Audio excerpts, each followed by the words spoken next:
ನಮಸ್ಕಾರ ಸ್ನೇಹಿತರೆ, ನಾನು ಹನುಮಂತು. ವೆಲ್ಕಮ್ ಟು ಮಾಡಿ ನೋಡಿ ಕುಕಿಂಗ್ ಚಾನಲ್.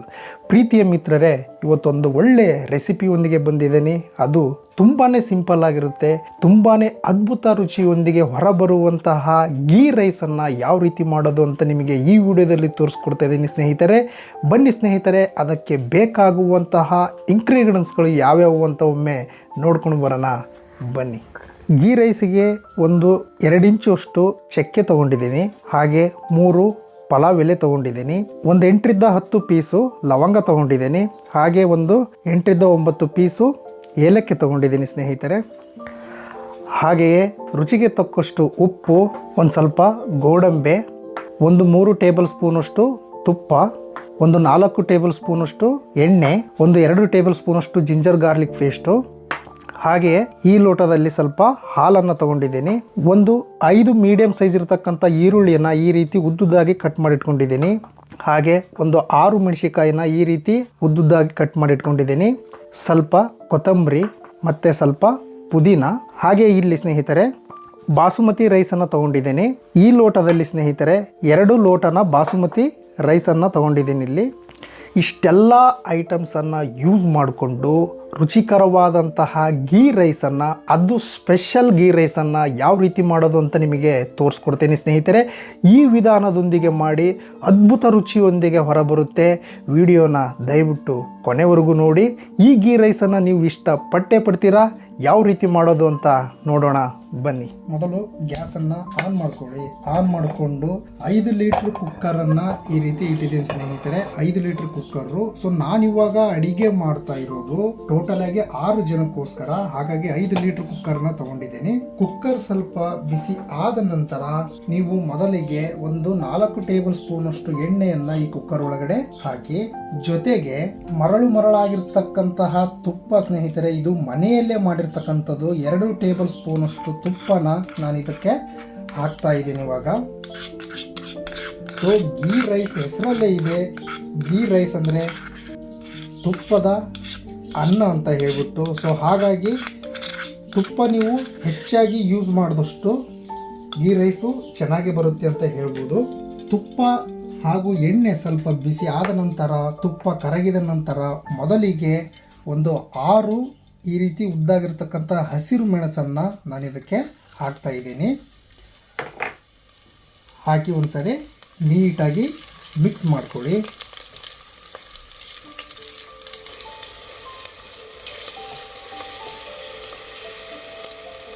ಒಂದು ನಿಮಿಷ ಈ ರೀತಿ ನೀಟಾಗಿ ಮಿಕ್ಸ್ ಮಾಡ್ಕೊಂಡು ಆದ ನಂತರ ಮಸಾಲ ಪದಾರ್ಥ ಏನಿರ್ತಲ್ಲ ಸ್ನೇಹಿತರೆ, ಒಂದು 7ರಿಂದ 8 ಏಲಕ್ಕಿ, ಒಂದು 8ರಿಂದ 10 ಪೀಸು ಲವಂಗ, ಹಾಗೆಯೇ ಒಂದು 3ರಿಂದ 4 ಪೀಸು ಪಲಾವ್ ಎಲೆ, ಹಾಗೆ ಒಂದು 2 ಇಂಚಿನಷ್ಟು ಚಕ್ಕೆ. ಇದನ್ನು ಅಷ್ಟು ಹಾಕಿ ಒಂದು ಸಾರಿ ಮಿಕ್ಸ್ ಮಾಡ್ಕೊಳ್ಳಿ.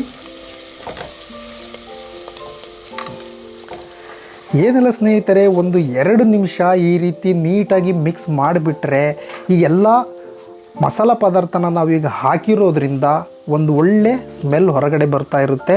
ನೀವು ಈ ವಿಧಾನದೊಂದಿಗೆ ಮಾಡಿ ನೋಡಿ, ಅದ್ಭುತ ರುಚಿಯೊಂದಿಗೆ ಗೀ ರೈಸ್ ಹೊರಬರುತ್ತೆ. ಒಂದು 2 ನಿಮಿಷ ಆದ ನಂತರ ಜಿಂಜರ್ ಗಾರ್ಲಿಕ್ ಪೇಸ್ಟ್ ಸ್ನೇಹಿತರೆ 2 ಸ್ಪೂನ್ ಇದೆ, ಆ 2 ಸ್ಪೂನನ್ನು ನಾನು ಇದ್ರ ಒಳಗಡೆ ಹಾಕ್ತಾ ಇದ್ದೀನಿ. ಅದಾದ ನಂತರ ಒಂದು ಸಾರಿ ಮಿಕ್ಸ್ ಮಾಡ್ಕೊಳ್ಳಿ. ಜಿಂಜರ್ ಗಾರ್ಲಿಕ್ ಪೇಸ್ಟ್ ಹಾಕಿ 1 ನಿಮಿಷ ಆದಮೇಲೆ ಒಂದು 2ರಿಂದ 3 ಟೇಬಲ್ ಸ್ಪೂನಷ್ಟು ಗೋಡಂಬಿಯನ್ನು ಇದಕ್ಕೆ ಹಾಕ್ತಾ ಇದ್ದೀನಿ. ಸೊ ಗೋಡಂಬಿ ಇದಕ್ಕೆ ಹೆಚ್ಚಾಗಿ ಯೂಸ್ ಮಾಡಿದಷ್ಟು ಚೆನ್ನಾಗಿ ಬರುತ್ತೆ ಸ್ನೇಹಿತರೆ. ನೀವು ಕೂಡ ಗೋಡಂಬಿಯನ್ನು ಹೆಚ್ಚಾಗಿ ಅವೈಲೇಬಲ್ ಇದ್ದರೆ ಹಾಕಿ. ಗೋಡಂಬಿಯನ್ನು ಹಾಕಿದ ನಂತರ ಒಂದು 5ರಿಂದ 6 ಮೀಡಿಯಂ ಸೈಜ್ ಈರುಳ್ಳಿಯನ್ನು ಈ ರೀತಿ ಕಟ್ ಮಾಡಿ ಇಟ್ಕೊಂಡಿದ್ನಲ್ಲ, ಅದನ್ನು ಈ ಸಮಯದಲ್ಲಿ ಇದಕ್ಕೆ ಆ್ಯಡ್ ಮಾಡ್ತೀನಿ. ಆ್ಯಡ್ ಮಾಡಿ ಒಂದು ಸಾರಿ ಮಿಕ್ಸ್ ಮಾಡ್ಕೊಳ್ಳಿ.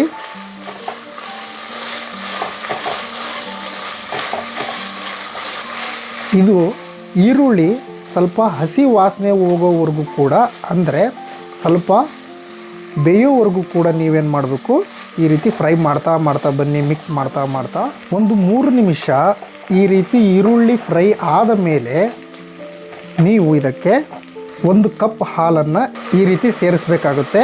ಹಾಲು ಹಾಕೋ ಉದ್ದೇಶ ಏನು ಅಂತ ಹೇಳಿದರೆ, ಇದು ಫ್ಲೇವರು ಗೀ ರೈಸಿಗೆ ತುಂಬಾ ಬರುತ್ತೆ. ಹಾಲನ್ನು ಹಾಕಿ ಒಂದು ಸಾರಿ ಮಿಕ್ಸ್ ಮಾಡಿಕೊಡಿ. ನೀವು ತೊಗೊಂಡಿರ್ತಕ್ಕಂಥ ಪುದೀನಾನ ಅರ್ಧನ ಇದ್ರ ಒಳಗಡೆ ಆ್ಯಡ್ ಮಾಡ್ತಾ ಇದ್ದೀನಿ. ಇನ್ನು ಅರ್ಧ ಹಾಗೆ ಎತ್ತಿಟ್ಕೊತೀನಿ. ಕೊತ್ತಂಬರಿನೂ ಕೂಡ ಸ್ವಲ್ಪ ಇದಕ್ಕೆ ಆ್ಯಡ್ ಮಾಡ್ತಾ ಇದ್ದೀನಿ.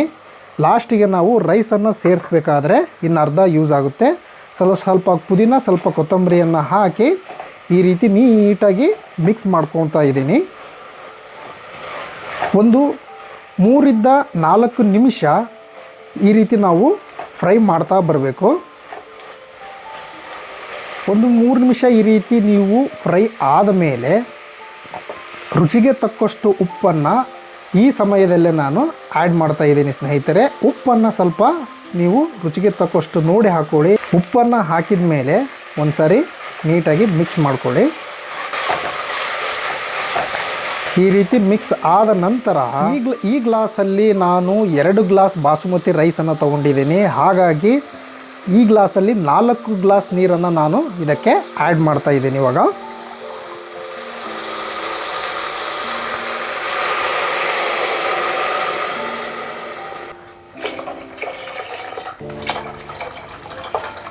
ನಾಲ್ಕು ಗ್ಲಾಸ್ ನೀರನ್ನು ಹಾಕಿದ್ದೀನಿ. ಇದು ಇವಾಗ ಕುದಿ ಬರಬೇಕು ಸ್ನೇಹಿತರೆ. ಕುದಿ ಬಂದು ಆದ ನಂತರ ಬಾಸುಮತಿ ರೈಸನ್ನು ವಾಶ್ ಮಾಡಿಕೊಂಡು ಇದಕ್ಕೆ ಆ್ಯಡ್ ಮಾಡಿಬಿಡೋದಷ್ಟೇ. ಅದ್ಭುತ ರುಚಿಯೊಂದಿಗೆ ಹೊರಬರುತ್ತೆ ಸ್ನೇಹಿತರೆ. ಗೀ ರೈಸು ನೀವು ಯಾವುದೇ ಕಾರಣಕ್ಕೂ ಹೋಟ್ಲಲ್ಲಿ ತಿನ್ನೋದಿಲ್ಲ, ಅಷ್ಟು ಅದ್ಭುತ ರುಚಿಯೊಂದಿಗೆ ಹೊರಬರುತ್ತೆ. ಇದೇ ವಿಧಾನದೊಂದಿಗೆ ನೀವು ಮಾಡಿ ನೋಡಿ. ಈಗ ನಾನು ಎಲ್ಲ ನೀರನ್ನು ಹಾಕಿದ್ದೀನಿ. ಈಗ ಕುದಿ ಬರೋ ಟೈಮು. ಸೊ ಕುದಿ ಬರೋವರೆಗೂ ವೆಯ್ಟ್ ಮಾಡೋಣ. ಈ ಕುದಿ ಬರೋ ಸಮಯದಲ್ಲಿ ನನಗೊಂದು ಚಿಕ್ಕ ಕತೆ, ಹಾಗೆ ಸುಂದರವಾಗಿರ್ತಕ್ಕಂಥ ಕತೆ ನೆನಪಾಗ್ತಾ ಇದೆ. ಅದನ್ನು ನಿಮ್ಮ ಹತ್ರ ಹಂಚ್ಕೊತಾ ಇದ್ದೀನಿ. ಈ ಕತೆ ಸುಮಾರು 100-150 ವರ್ಷ ಹಿಂದಿನ ಕತೆ. ಹೀಗೆ ಒಬ್ಬ ಹಾರ್ಲ್ಯಾಂಡ್ ಸ್ಯಾಂಡರ್ಸ್ ಅನ್ನೋ ಒಬ್ಬ ವ್ಯಕ್ತಿ ಇರ್ತಾರೆ. ಅವರು ತುಂಬ ಬಡವರಾಗಿರ್ತಾರೆ. ಇವರು ಮಾಡದೇ ಇರ್ತಕ್ಕಂತಹ ಕೆಲಸಗಳು ಯಾವ್ಯಾವು ಇರೋದಿಲ್ಲ ಸ್ನೇಹಿತರೆ. ಅಷ್ಟು ಕೆಲಸಗಳನ್ನು ಇವರು ಮಾಡಿರ್ತಾರೆ. ಅಂದರೆ ಪ್ರತಿಯೊಂದು ಕೆಲಸಗಳು ಕೂಲಿ ಕೆಲಸನೇ. ಮನೆಯಲ್ಲಿ ತುಂಬಾನೇ ಬಡತನ ಇರುತ್ತೆ. ಹಾಗಾಗಿ ಪ್ರತಿಯೊಬ್ಬರು ಮನೆಯಲ್ಲೆಲ್ಲರೂ ಕೂಡ ಕೆಲಸ ಮಾಡ್ತಾ ಇರ್ತಾರೆ. ಇವರು ಕೂಡ ಕೂಲಿ ಕೆಲಸನೇ ಮಾಡ್ತಾ ಇರ್ತಾರೆ. ಹೀಗೆ ಆ ಕಂಪ್ನಿಗೆ ಹೋಗೋದು, ಬೇರೆ ಕಡೆ ಹೋಗೋದು, ಬೇರೆ ಬೇರೆ ಕೆಲಸಗಳನ್ನು ಮಾಡೋದು. ಇವರು ಮಾಡದೇ ಇರುವಂತಹ ಕೆಲಸಗಳು ಇರೋದಿಲ್ಲ. ಅಷ್ಟು ಕೆಲಸಗಳನ್ನು ಮಾಡಿ ಮುಗಿಸ್ತಾರೆ. ಹೀಗೆ ಕೆಲಸ ಮಾಡ್ತಾ ಮಾಡ್ತಾ ಮಾಡ್ತಾ ಮಾಡ್ತಾ ಇವರಿಗೆ 65 ವರ್ಷ ಕಳೆದುಬಿಡುತ್ತೆ.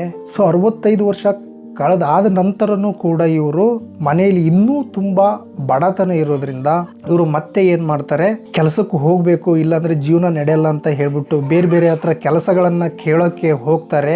ಅಲ್ಲಿ ಇವರಿಗೆ ತುಂಬ ವಯಸ್ಸು ಆಗಿದ್ದರಿಂದ ಇವರಿಗೆ ಯಾರೂ ಕೂಡ ಕೆಲಸವನ್ನು ಕೊಡೋದಿಲ್ಲ. ಹಾಗಾಗಿ ಏನು ಮಾಡ್ತಾರೆ ಇವರಿಗೆ ಅಡುಗೆಯಲ್ಲಿ ಸ್ವಲ್ಪ ಇಂಟ್ರೆಸ್ಟ್ ತುಂಬಾ ಇರುತ್ತೆ ಅಡುಗೆ ಮಾಡೋದ್ರಲ್ಲಿ. ಹಾಗಾಗಿ ನಾನು ಯಾಕೆ ಟ್ರೈ ಮಾಡಬಾರ್ದು, ಏನಾರ ಒಂದು ಕಂಡುಹಿಡಿಬಾರ್ದು ಅಂತಂದೇಳ್ಬಿಟ್ಟು ಆ 65 ವರ್ಷದ ವಯಸ್ಸಿನಲ್ಲಿ ಇವರು ಬೇರೆ ಬೇರೆ ರೆಸಿಪಿಗಳನ್ನು ಟ್ರೈ ಮಾಡೋಕ್ಕೆ ಸ್ಟಾರ್ಟ್ ಮಾಡ್ತಾರೆ. ಹಾಗೆ ಒಂದು ದಿವಸ ಚಿಕನನ್ನು ತಗೊಂಡು ಯಾವುದೋ ಒಂದು ಪೌಡ್ರಲ್ಲಿ ಎದ್ದಿ ಅದನ್ನು ಫ್ರೈ ಮಾಡಿ ಒಂದ್ಸರಿ ಟೇಸ್ಟನ್ನು ನೋಡ್ತಾರೆ. ಅದು ಅವರಿಗೆ ತುಂಬಾ ಇಂಟ್ರೆಸ್ಟ್ ಬಂದ್ಬಿಡುತ್ತೆ. ಹಾಗೆ ಪಕ್ಕದಲ್ಲಿರ್ತಕ್ಕಂಥ ಸ್ನೇಹಿತರು ಎಲ್ಲರಿಗೂ ಕೊಡ್ತಾರೆ. ಅವರು ಕೂಡ ತುಂಬಾ ಅದ್ರ ಮೇಲೆ ಇಂಟ್ರೆಸ್ಟ್ ತೋರಿಸಿ ಚೆನ್ನಾಗಿದೆ ಅಂತ ಹೇಳ್ತಾರೆ. ಇವರಿಗೆ ಒಂದು ಐಡಿಯಾ ಬಂದ್ಬಿಟ್ಟು ಇದನ್ನು ನಾನು ಏನಕ್ಕೋಸ್ಕರ ಮಾರಬಾರ್ದು ಅಂತ ಹೇಳ್ಬಿಟ್ಟು ಅದನ್ನು ಅದೇ ಟೇಸ್ಟ್ ಬರೋ ಹಾಗೆ ಮತ್ತೆ ರೆಡಿ ಮಾಡಿ ಒಂದು ಚಿಕ್ಕದಾದ ಅಂಗಡಿಯಲ್ಲಿ ಇಟ್ಕೊಂಡು ಅದನ್ನು ಮಾರೋಕ್ಕೆ ಸ್ಟಾರ್ಟ್ ಮಾಡ್ತಾರೆ. ಸ್ನೇಹಿತರೆ, ಈಗ ಕುದಿ ಬರ್ತಾ ಇದೆ. ಕಥೆಯನ್ನು ನಿಮಗೆ ನಂತರ ಮುಂದುವರಿಸ್ತೀನಿ. ಈ ರೀತಿ ಕುದಿ ಬರೋ ಸಮಯದಲ್ಲಿ ವಾಶ್ ಮಾಡಿರ್ತಕ್ಕಂತಹ ಬಾಸುಮತಿ ರೈಸನ್ನು 2 ಗ್ಲಾಸ್ನ ಇದಕ್ಕೆ ಆ್ಯಡ್ ಮಾಡ್ತಾ ಇದ್ದೀನಿ. ಇವಾಗ ಈ ರೀತಿ ಅಕ್ಕಿಯನ್ನು ಆ್ಯಡ್ ಮಾಡಿದ ಮೇಲೆ ಉಳಿರ್ತಕ್ಕಂತಹ ಕೊತ್ತಂಬರಿ ಹಾಗೆ ಸ್ವಲ್ಪ ಪುದೀನನ ಇದಕ್ಕೆ ಆ್ಯಡ್ ಮಾಡ್ತಾ ಇದ್ದೀನಿ. ಲಾಸ್ಟಿಗೆ ಸೇರಿಸೋ ಉದ್ದೇಶ ಇಷ್ಟೇ ಸ್ನೇಹಿತರೆ. ಇದು ಒಂದು ಒಳ್ಳೆ ಫ್ಲೇವರನ್ನು ಹೊರಹೊಮ್ಮಿಸುತ್ತೆ. ಹಾಗಾಗಿ ಲಾಸ್ಟಿಗೆ ಹಾಕಿ ಈ ರೀತಿ ಒಂದು ಸಾರಿ ಮಿಕ್ಸ್ ಮಾಡ್ತಾ ಇದ್ದೀನಿ. ಮಿಕ್ಸ್ ಮಾಡಿ ಮೇಲ್ಗಡೆ ಕುಕ್ಕರನ್ನು ನಾನು ಇವಾಗ ಮುಚ್ತಾ ಇದ್ದೀನಿ. ಹಾಗೆ ಮೇಲ್ಗಡೆ ವಿಸಲನ್ನು ಇದಕ್ಕೆ ಆ್ಯಡ್ ಮಾಡ್ತಾ ಇದ್ದೀನಿ. ಸ್ನೇಹಿತರೆ, ಅಕ್ಕಿಯನ್ನು ಹಾಕಿದ್ದೀನಿ.